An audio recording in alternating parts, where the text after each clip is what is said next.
예. 한 가지 체질 내에서 여러 가지 이제 스타일들이 있을 수는 있어요. 그 변동성은 많은데, 예. 그 제가 말씀하시는 거를 요렇게 들어보면, 예. 아까 전에 갱년기라고 하셨지만은 지금 58세잖아요. 예. 그러니까 의학적으로 갱년기라는 거는 자연적인 상태에서는 6개월 안에 몸이 변화가 끝나야 됩니다. 건강한 상태에서는. 예. 그걸 갱년기라고 하는 거지. 예. 뭐 아무리 못 봐줘도 1년 이상 이렇게 간다 이러면 의학적으로는 그걸 갱년기라고 판단하지를 않습니다. 아, 예. 예, 다른 질환이 있다라고 판단을 합니다. 그래서 제가 혹시나 갑상선 이상이 있는가 싶어가 예. 검사를 했었거든요. 예. 검사하고. 근데 갑상선도 아무 이상 없고 그래요. 심장도 뭐 이상 없고 네, 그랬군요. 비닐 치수도 정상으로 나오고 예. 그랬거든요. 아까 콜레스테롤 이제 수치만 이제 조금 높게 나왔더라고요. 네, 그랬군요.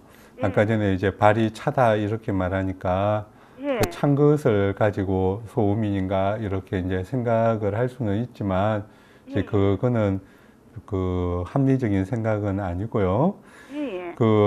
이 소양인들도 몸이 차갑다라고 호소하는 사람들은 굉장히 많아요. 예. 그러니까 한 40% 정도의 소양인들은 오히려 3, 40%의 소양인들은 추위를 많이 타요. 예, 그 저도 말하는 걸 들어보면 뭐 예. 꼭 소음인 같지만 여하튼간 맥을 보면 소양인인데도 불구하고 예. 그 추위를 많이 타서 모르는 사람이 보면 착각할 여지가 많고, 예. 이제 그렇지만은 소양인의 기본적인 특성은 심장 쪽에 약간 화기가 잠재되어 있기 때문에 역시 아까 전에 말씀하신 대로 뭐 홍삼이나 이렇게 열을 돋구는 그런 것들을 이렇게 섭취를 하면 상체 쪽으로만 열이 달아오릅니다. 그리고 소양인들은 갱년기 이후에 비뇨 생식 기관이 빨리 좀 과도하게 약해지는 경향을 가지기 때문에 비뇨 생식 기관이 약해지면 혈액이 상체 쪽으로 쏠려요. 그 상체 쪽으로 쏠리게 되면 갱년기가 아닌데 갱년기처럼 안면 홍조나 땀이 나거나 막 이렇게 위로 달아올라요. 혈액이 위로 쏠린다라는 말은 위쪽은 열이 나지만 배 쪽은 혈액 공급량이 줄어든다라는 것을 의미해요. 그러니까 배가 차가워지면서 설사 같은 것도 해요, 소양인들이. 소음인만 설사하는 게 아니고. 예, 제가 보기에는 체질 진단부터 다시 해봐야 되겠다라고 생각이 들고요.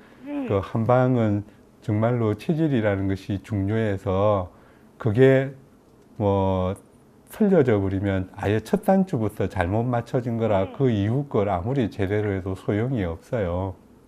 그리고 그 왼쪽 다리에 이제 경련이 일어난다라는 사실인데, 일단 가정입니다. 제가 소양인이라고 확진은 못 하고요.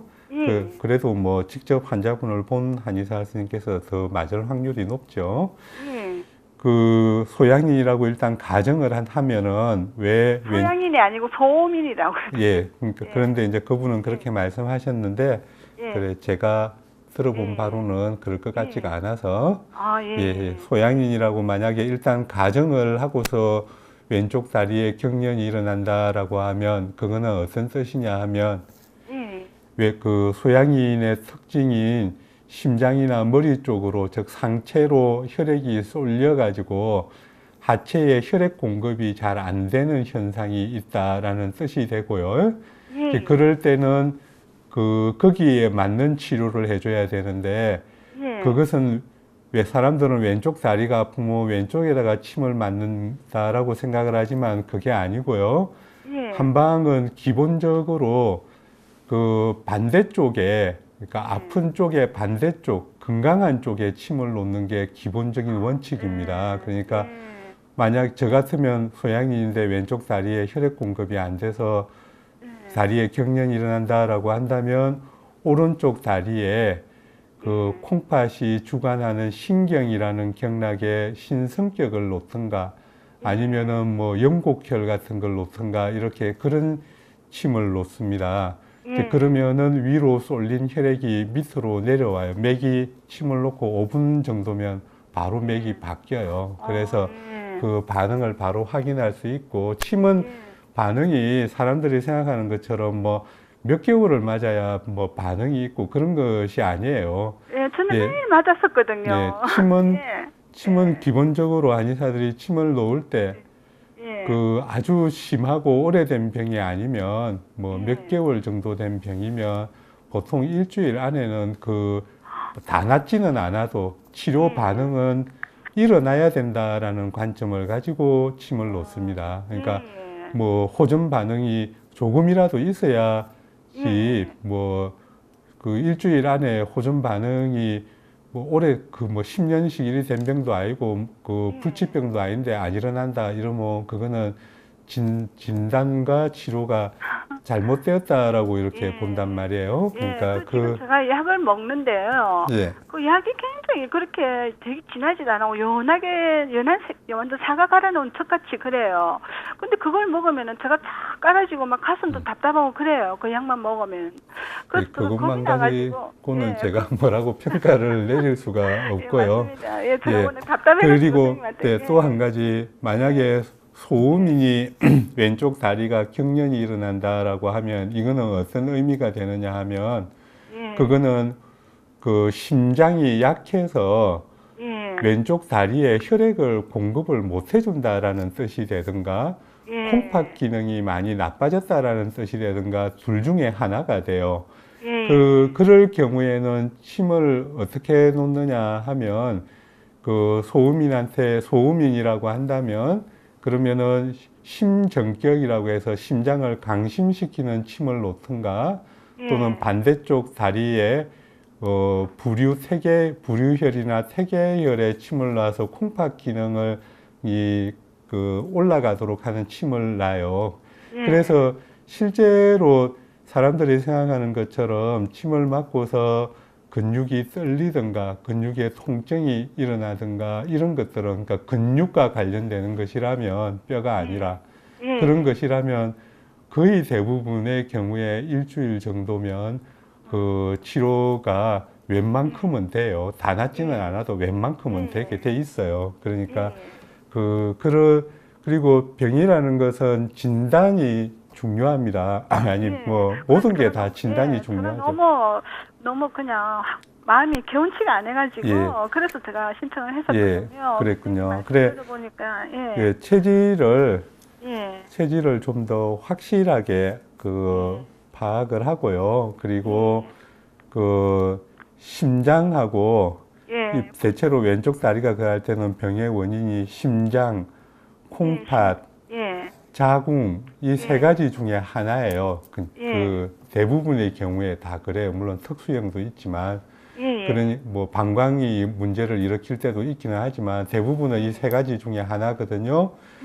그러니까 그 세 가지 장기 중에 어떤 것이 주가 되어서 이 다리에 경련을 일으키는지 그리고 어떤 것이 문제라서 그 다리 경련은 갱년기 증상하고 원인이 같을 거예요. 대부분 그러거든요. 그러니까 다리 경련이 계속된다라는 말은 갱년기 증상을 일으키는 원인이 제거되지 않고 계속 진행되고 있다는 뜻이에요. 그러니까 그걸 어느 장기 중에서 그런 원인을 일으키는지를 정확하게 먼저 파악을 하고 그리고 약도 쓰고 침도 맞고 그렇게 해야 되겠죠. 그죠? 그러니까 한번 그렇게 각 체질마다 치료법은 분명히 다릅니다. 그럼 선생님 어떻게 하면 좋겠습니까? 제가 지금 저는 맥을 봐야 체질을 아는 한의사라 제가 방송만 듣고는 뭐라고 제가 딱 말씀은 못 드리겠고 그래 요즘은 맥을 잘 안 하지만 사실 이제 맥이 중요합니다. 그러니까 부산에서도 이리 뭐 맥 잘 보고 이건 내과적으로는 할 수 없습니까? 양방 쪽에서는 제가 사실 한의사가 돼서 양의학은 제가 좀 무식합니다. 잘 모를 정도 일반인보다 좀 일반인보다 조금 나은 정도입니다. 그거는. 그럼 침을 맞고 약을 먹는데도 별 특별하게 막 그냥 뭐 개운치도 않고 몸도 개운치 않고 해서 그래서 제가 문의를 했었거든요. 한번 그래 치료법을 조금 치료법을 네. 바꾸든지 한의원을 바꾸든지 하셔야 되겠네요. 자, 오늘 김현주 원장님과 함께하고 있습니다. 지금 여러분께서는 한방토크 건강상담소와 함께하고 계십니다. 라디오와 TV를 통해서 방송되고 있는데요.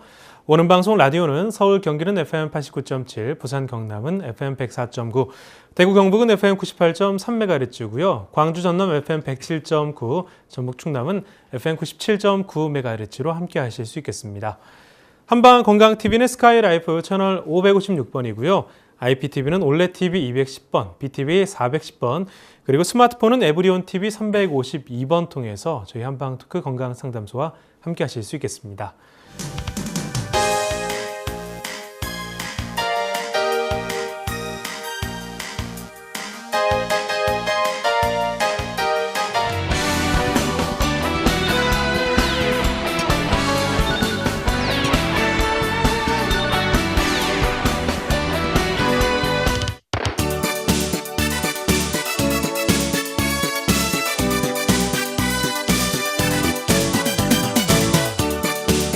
자, 두 번째 전화입니다. 어떤 분일지 받아보도록 하죠. 여보세요?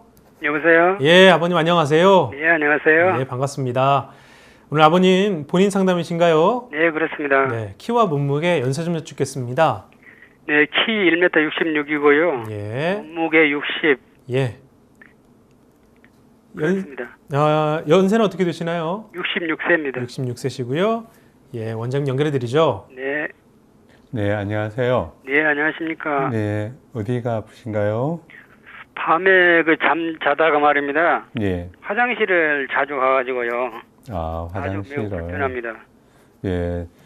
화장실을 밤에 주무시다가 몇 번이나 가시는데요? 심할 때는 3번 정도 가고요. 예. 그렇지 않을 때는 2번 정도. 2번에서 3번. 네. 낮에는 몇 번이나 가세요? 낮에는 한 3시간이나 4시간 만에 한 번씩 갑니다. 낮에는 그냥 보통 사람처럼 그런데 네. 오히려 이제 밤에 더 자주 봐가지고 불편하신 거네요. 네. 그러면 이런 현상은 언제부터 일어나셨어요? 약 한 5년 정도 됐습니다. 5년 전에. 그러면 전립선 검사 같은 거는 해보셨어요? 예, 해봤습니다. 해봤는데 전립선에 크게 문제될 건 없고요. 다른 보통보다는 약간 좀 커져 있다는 그 말씀만 들었어요. 전립선이 약간 비대해 있다. 네. 그래 뭐 약 같은 거는 약을 한 달 정도 써봤는데요. 예. 한 달 쓰니까 그 후로 그 약 부작용인지는 모르지만은 아주 심하게 그냥 심장이 칵 멎을 정도로 이렇게 이상한 증세가 와가지고 그냥 그러니까 내과에 그냥 약을 가서 끊어버렸죠. 그러니까 양방 내과에 가서 그 전립선 비대가 약간 있다라고 해가지고 네. 복약을 했는데 네. 심장이 어쨌다고요? 심장이 그냥 멎을 듯이 기진맥진할 정도 그렇게 이상한 기가 와가지고 머절던하고 기진맥진했다. 예, 그래서 그냥 저 나름대로 약을 그냥 복용을 끊었습니다. 어지러운 느낌도 어지럽고요. 있었고 그때. 예. 평소에 혈압이나 당뇨 같은 건? 지금 혈압약 먹고 있습니다. 혈압약을 먹고 있어요. 네. 혈압약은 몇 년이나 되셨어요? 혈압약 먹은 지가 약 10년 정도 됐습니다. 그러니까 혈압약을 먼저 먹다가 5년 전에 전립선 약을 먹었네요. 네네. 그럼 같은 병원이에요? 아닙니다. 다른 병원, 왜 같은 병원으로 안 가시고? 아니, 혈압약은 이제 동네 의원이고요. 예. 이제 전립선은 이제 비뇨기과 그렇게 간 거죠. 예. 그러면 할 때, 진찰할 때 혈압약 먹는다는 말씀은 안 하셨어요? 했습니다. 그래요. 약물 이름도 다 말씀드렸고요. 예. 예, 그랬군요. 의사 선생님한테 심장이 멎을 것 같아서 따로 더 연락 안 해보셨어요? 그 후로 가지를 않았습니다. 그냥 안 가보셨어요? 예. 예. 보통 때 추위, 더위는 어느 쪽으로 민감하세요? 추위는 엄청나게 힘듭니다. 추위를 못합니다, 제가. 추위를 못 견뎌요. 예, 겨울에요. 그 근처 한의원에 가보니까 체질은 뭐라고 그러던가요? 소민이라고 한 것 같은데 그 뜻은 제가 잘 모르겠고요. 그래요. 예. 그리고 어지럽다든가 머리 아프다든가 이런 거는 없으시고 그런 거는 간혹 한 달에 한두 번 정도 있지 그냥 없다고 봐야 되겠습니다. 한 달에 한두 번 정도는 어지럽거나 머리 아파요? 네. 예. 땀은 흘리세요? 땀 흘립니다. 땀 많이 흘려요? 아니요, 조금요. 조금. 예. 예. 지금은 보통 때는 가슴은 아무 문제 없고요. 예, 아무 문제 없습니다. 예. 그리고 나서는 그 약 때문에 그러고 나서는 뭐 양방 치료는 또 안 하고 그냥 한방 치료도 안 하고 그랬네요. 예, 근데 그 약을 먹을 때 이제 집에서 혈압기를 재보면요. 예. 90에 50 이렇게 나오더라고요. 그 전립선 약 먹었을 때. 예, 예. 그래서 이거 뭐 저혈압 때문에 내가 이렇게 힘이 없나 뭐 그렇게 상태인가 그래가지고 그냥 약을 끊어버렸죠.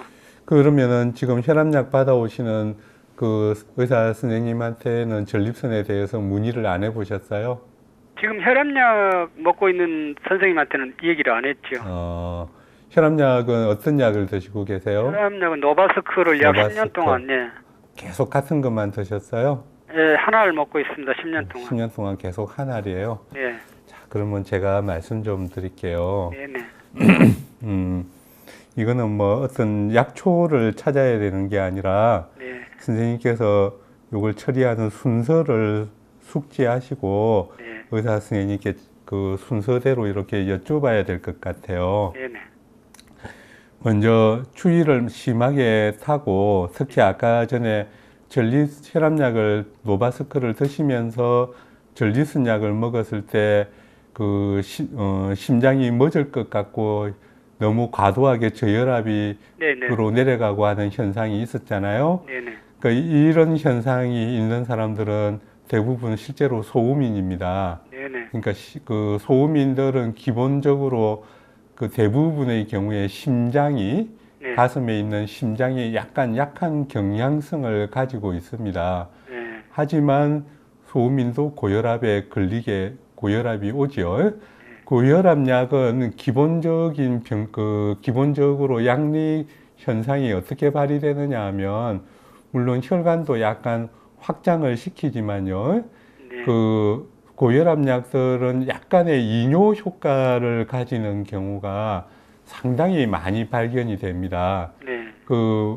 이 사람이 큰 통 안에, 세로로 된 통 안에 물이 담겨 있는데 밑에서 수도꼭지를 열어서 물을 싹 빼면 위에서 압력이 조금 내려올 거 아니에요. 수위가, 그죠? 네네. 그러면은 그게 압력이 감소하거든요. 네. 그렇기 때문에 고혈압 약들은 약간의 이뇨작용을 가지고 있는 경우가 많아요. 네. 물론 이뇨제만큼은 아니지만, 그래서 이 심장이 약한 사람들은 고혈압 약을 먹으면 이 심장이 약간 더 약해지는 경향을 보입니다. 네.